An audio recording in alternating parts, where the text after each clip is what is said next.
Đọc đi Quý, đọc đi. Thôi, it's not a good idea rồi. Quý, cái này là gì đây Quý? Not a good idea really why? Quý, cái này là gì đây? Em à. Nào lộn ngược lại, lật ngược lại, lật ngược lại.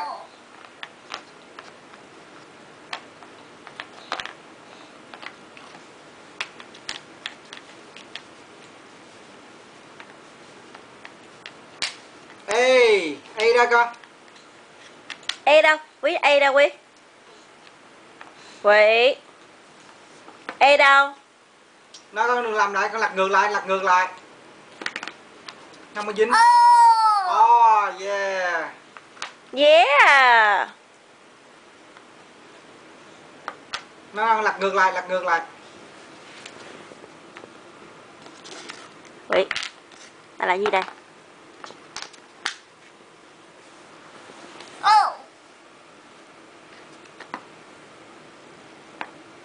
A đâu?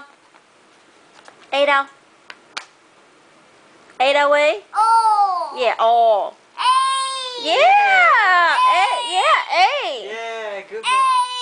Yeah. J, cái đó là J. Yeah, yeah. E đâu? E đâu? E đâu? E đâu? E đâu? E đâu?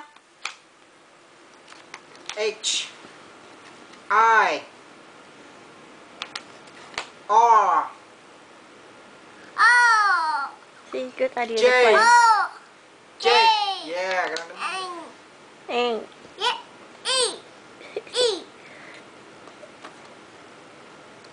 yeah. He's so cute. Dạ. H, H. Nó không được như mới cầm vậy.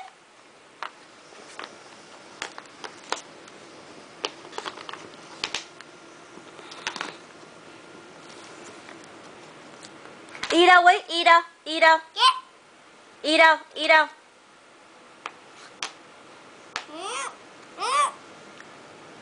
L, cái đó là L mà, L mà. L. No, that's 7 đâu ạ. H. H. Yeah. Con biết cái đó mà. Cái đó là cái gì đó? F. F. Yeah. F. E đâu? E đâu?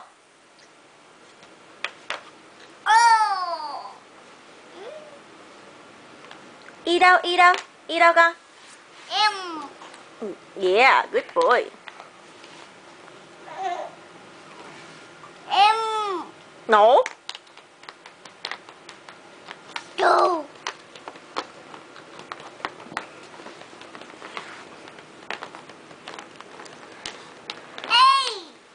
Yeah.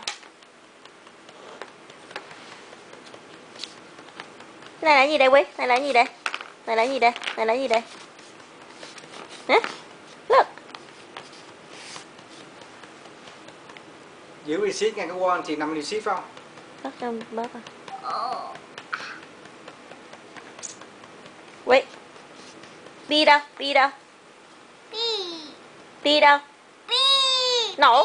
Yeah.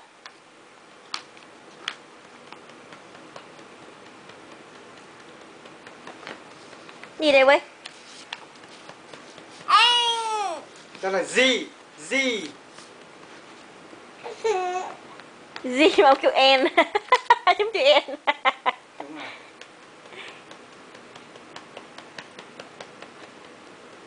Eo đâu? Eo đâu? Eo đâu? Eo đâu? Eo đâu? Eo đâu? Kiếm cho mama coi coi. Gì đó? Gì đó? Gì đó? F.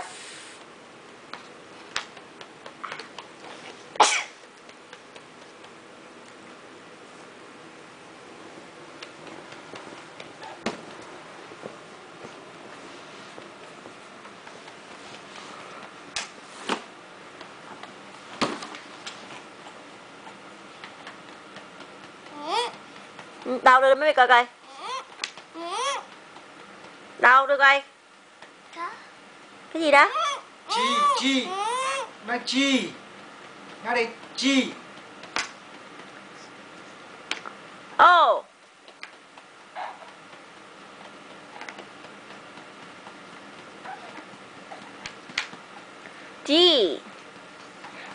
eo đâu con? Eo đâu? Eo đâu? Eo đâu? Eo đâu? Yeah, eo. Good boy. Yeah. Yeah.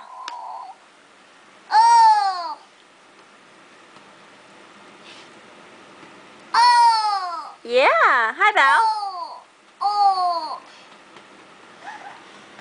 Hello cô Bảo. Hello. Hello Daddy. Hi. Daddy's ugly. Hi cô Bảo. Cô Bảo so cute. Hi. I hate you do that. Hello. Hello. Hello, hello. Hi Bảo. Hi. Sao mặt đừ đẫn vậy bay? Ê. Tu tu tu tu tu tu tu.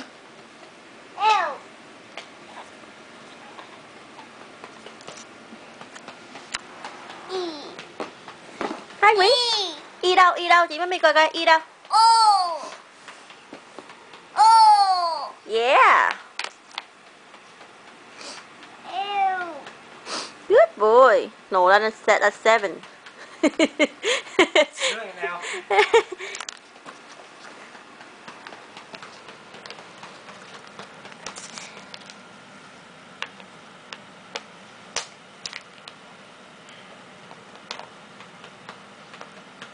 Hello.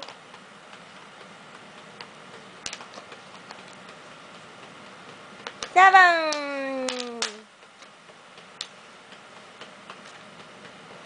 Cái đó là gì đó? Cái gì đó? Y.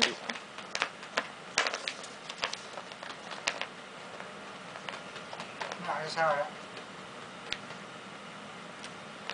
Ê đâu đi?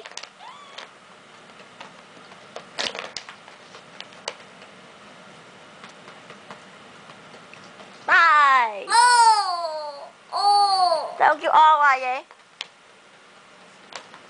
Chữ đó mới học cho nên khó. Yeah, o.